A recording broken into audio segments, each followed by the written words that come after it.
Hey guys, Corey Ogilvy here. Today we're going to talk about video editing and virtue. And namely, what do you think is the most important virtue for a video editor to have? It's important because if you ever hire a video editor to help you, you better make sure that culturally they're aligned with you, right? That they have the same qualities as you, so you guys will have a good chemistry. It doesn't matter how good they are as an editor, right? If culturally they're not aligned with you, you're not going to produce good work. And so asking this fundamental question, what's the one most important virtue that a video editor should have, is really important for every single video editor if you want to scale up and expand and start building a team. So at my wedding video company, Glimmer Films, we have a set of 5 core virtues that we do demand that the staff live by. I'm gonna summarize them now. I'm gonna list them in alphabetical order with no specific order. And at the end, I'm going to say which one I think is the most important of the 5 virtues. Please do let us know what you think is the most important, or maybe you know another virtue that's not included in those 5 and add it to the comments.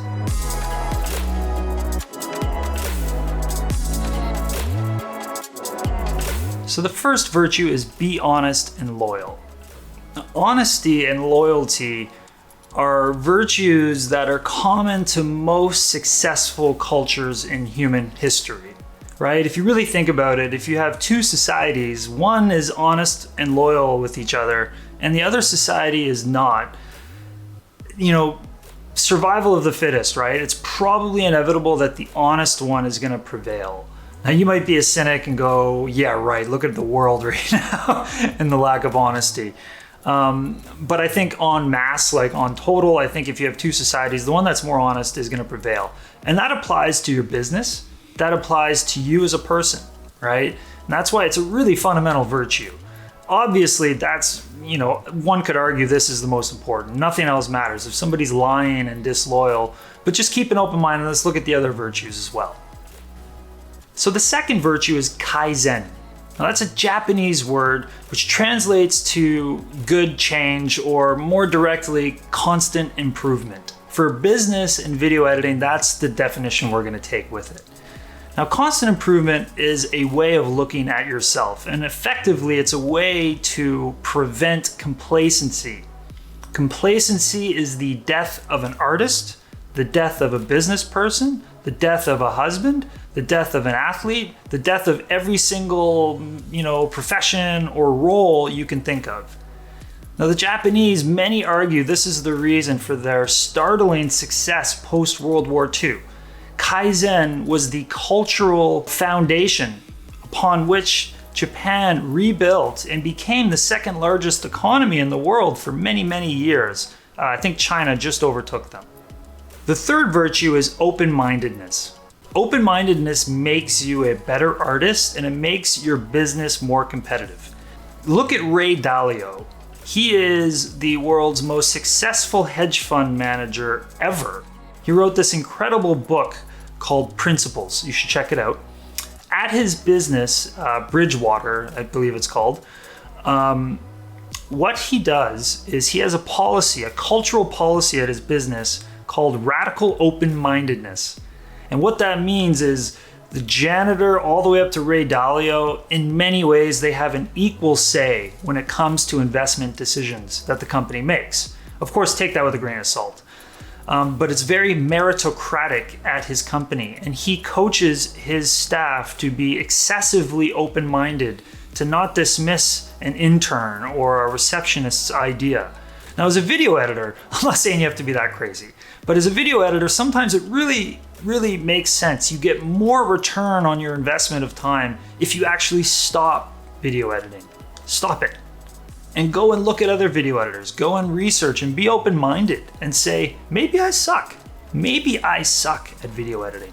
And instead of being bitter and angry about it, I'm gonna open my arms to them. I'm gonna embrace them. I'm gonna match them, then I'm gonna beat them, right? That's where open-mindedness really comes in. The fourth virtue is what I call Phalanx Discipline.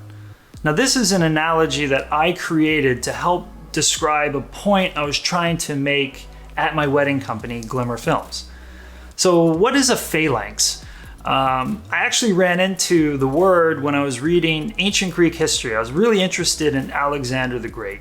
and I wanted to know what made him great. And I read about how militarily he basically went from Macedonia and he just tore a war path all the way over to the Indus River in India.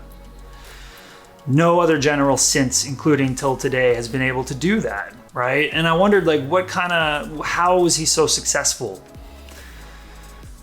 And it's really interesting because a lot of it has nothing to do with Alexander. In some ways, he was very lucky. His army consisted of phalanxes, which is effectively just 150 men in a block that move synchronous, like in sync, right? So if they all got to move right, they have like it's called the phalanx maneuver. And it's a specific maneuver you practice again, and again before you try it even once in the battlefield. It's very complicated to move 10 feet to the right for these 150 men. It's not as easy as you'd think because they're carrying 13-foot long sarissa spear, it's called. Alexander's phalanx carried longer spears than most other armies, which made them even more vulnerable to getting tangled and tripped in the phalanx if somebody broke protocol, or as they say, broke rank. So the analogy for video editing, because you might be wondering, what the heck does this have to do with video editing? If you skip a step, the whole team suffers at a video business. In the phalanx, if you skip a step, the whole phalanx crumbles and becomes vulnerable. Like even a boy can walk up and kill somebody with a knife because all of these men are now tangled and trying to get untangled, but as they try to get untangled, they actually get more tangled because their spears are all interlocked, right? And so that's the analogy.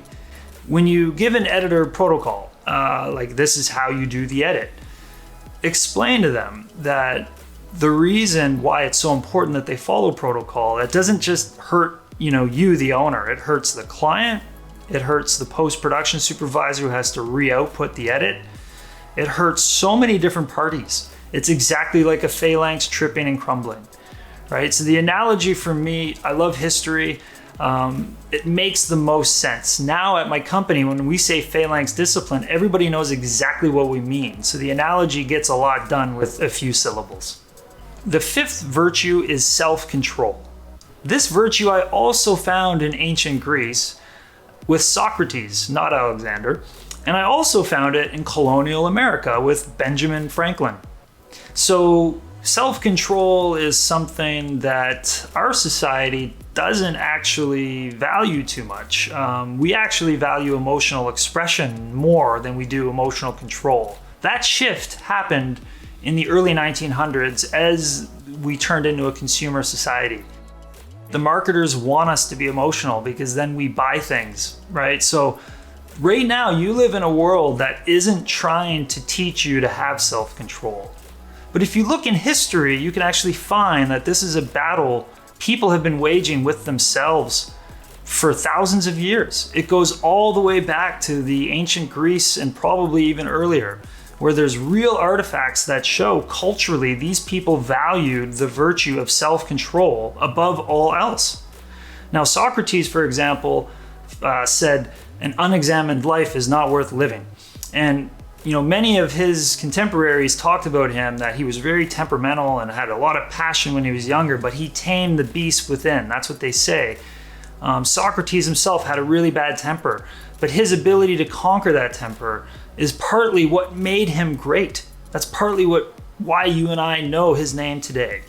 Benjamin Franklin, fast forward 2,100 years to Benjamin Franklin. He actually carried around a spreadsheet in his pocket of the 13 virtues, and he would score himself. So if he ever failed at one of the 13 virtues, let's say humility, for example, let's say he wasn't humble in a conversation and he told somebody they were wrong, Benjamin Franklin would stop, he would, in front of everybody, he would take out his spreadsheet and he would just mark a little X in the column of humility. And he would know that he failed on humility on January 15th. And at the end of each month, Benjamin Franklin would tabulate his failures and look at them and statistically optimize himself. So a lot of people say Benjamin Franklin started the whole self-help movement and stuff, but that's nonsense. That's absolute nonsense because self-help started back in ancient Greece and probably earlier. Self-control is super important for video editors. Of course, you have so many things that can frustrate you. Shaky footage from a shooter, clients being really hard to get approval, computer crashing, software crashing. Please in the comments list all the other things that can throw you off emotionally when you're video editing.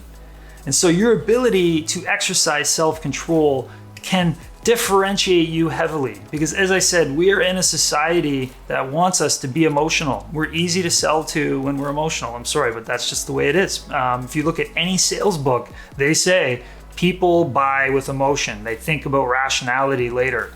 So fight that current, right? You can become a much better person if you instead practice self-control.